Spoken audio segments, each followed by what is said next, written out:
plus 800 points down for US markets, whether it's trade talk or what's happened to the US 10-year paper where fears of recession have come back again. It really changes me that how the market narrative these days changes. 2-3 weeks ago it was all about growth, American economy getting overheated. The US Fed comes out, they change the stance to neutral. World is no longer fighting a Fed which was very hawkish. Now Fed is sounding and is looking seemingly dovish, and then you've got this big reversal in the US bond yields, which normally coincide with some degree of recession or slowdown. So the global narrative surely, I won't say it has changed, but surely it is very, very confusing. But locally, Mayuresh, what are you focusing on today? The sell-off in US markets, RBI credit policy, or analyst takeaways which have come from Mahindra & Mahindra and Hero MotoCorp?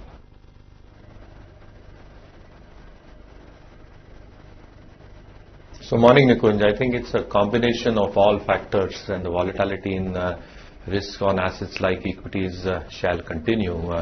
So obviously I think what you saw in terms of sell-off for the US markets, the way the yields have reacted, I think the indications are coming through whether you are expected to see some sort of a slowdown in the coming months, and that fear has probably set off the kind of slowdown that we're probably even seeing and the sell-off that we are seeing in equity markets worldwide. Secondly, I think for our markets, in a nutshell, I think what you're probably seeing in terms of the state election results, which are due on the 11th of December, I think that will be a defining trend from an immediate short-term perspective. But the larger picture will be how earnings will pan out, specifically in the Indian context. What probably happens with the OPEC meeting, any crude oil output cut, again will determine the course of crude pricing. And again, I think the global indicators as well, what probably happens with Brexit over the next few months, are also going to have a huge say in terms of not just how global economies are panning out, but an impact on currencies and emerging currencies, including the rupee as well. So I think expecting a lot of volatility probably to come through. And again, over the next few months, you'll be probably heading into the national elections. So yes, I think the volatility for markets will continue globally as well as the Indian markets. Okay. Mayuresh, M&M in their analyst meet or analyst call have indicated that the cycle could be peaking in FY20. Do you get that sense? Do you believe that we've seen the best days behind for auto majors?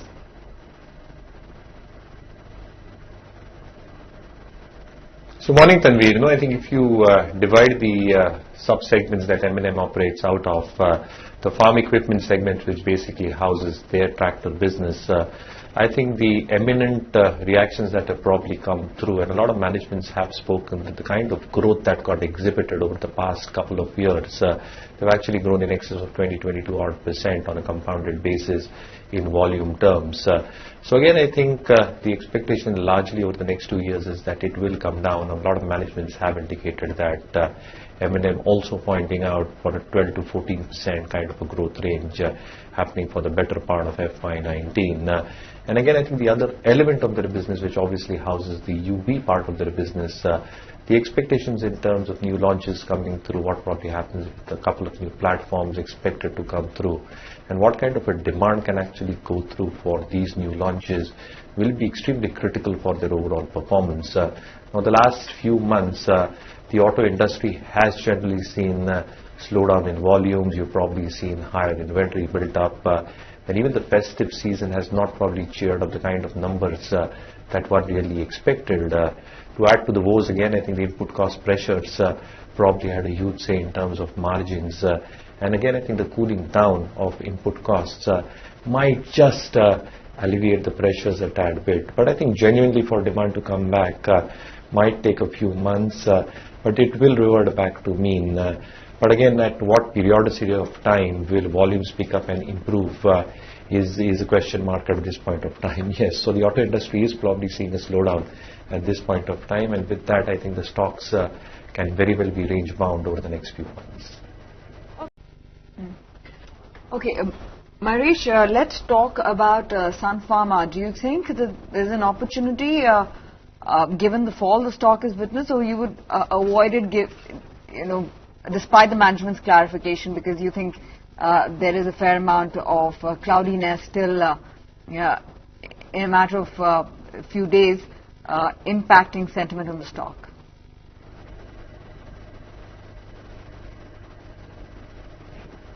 Again, I think, Tanveer, the kind of overhang even post the conference call still persists in terms of the stock itself.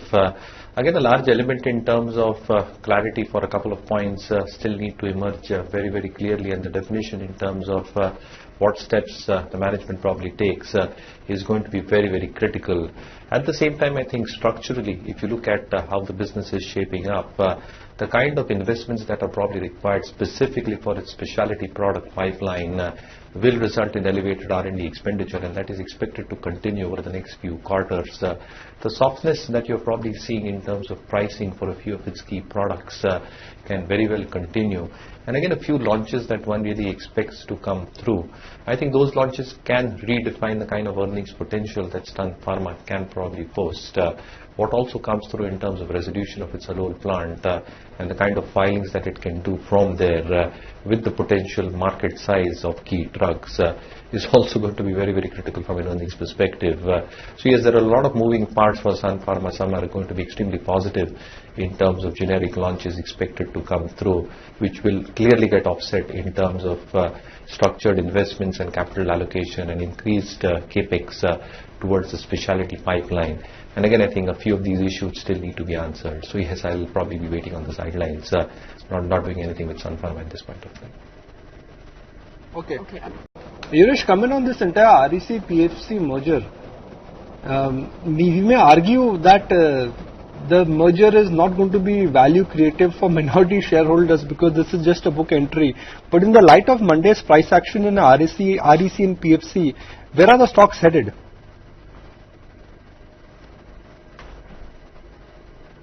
So you are absolutely right, Nikunj, and I think the kind of noise that is probably surrounding both these stocks is very, very surprising. The other element in terms of their lending perspective itself, I think a lot of lending probably happens to government entities, and the private share, which is quite reasonable in my opinion for both these entities, and the kind of provisioning that they've been probably doing should alleviate a lot of concerns, but still the stocks probably are still at the mercy in terms of what probably happens.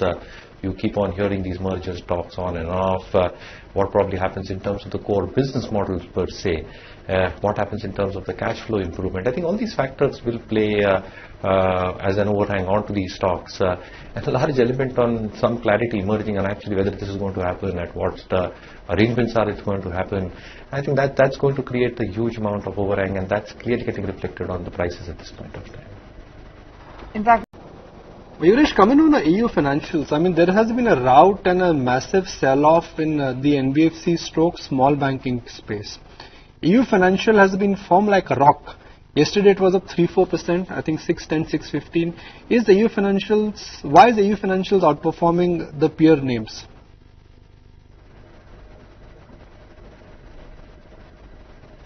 I think two aspects. Nikunj, I think the kind of business model that EU Finance probably possesses at this point of time safeguards it from its peers. So the retail contribution probably far higher than what the others are doing at this point of time.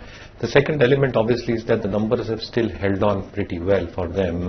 And for the universe as a whole, I think the cost of borrowings are expected to inch higher, at least for this quarter and the next, which is obviously going to put some amount of pressure both in terms of the spreads and NIMs that can get reported. But again, I think well capitalized NBFCs, where I think the growth prospects, specifically the lines that they're operating out of, still appear to be very, very robust.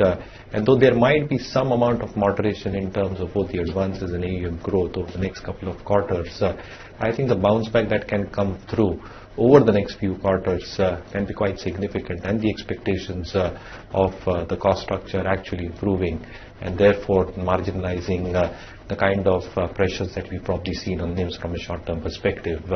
On the other hand, I think one also needs to stack up the valuations that a few of these companies are trading at, and EU is trading at very, very expensive valuations. So I think you probably need to have a trade-off between these two aspects.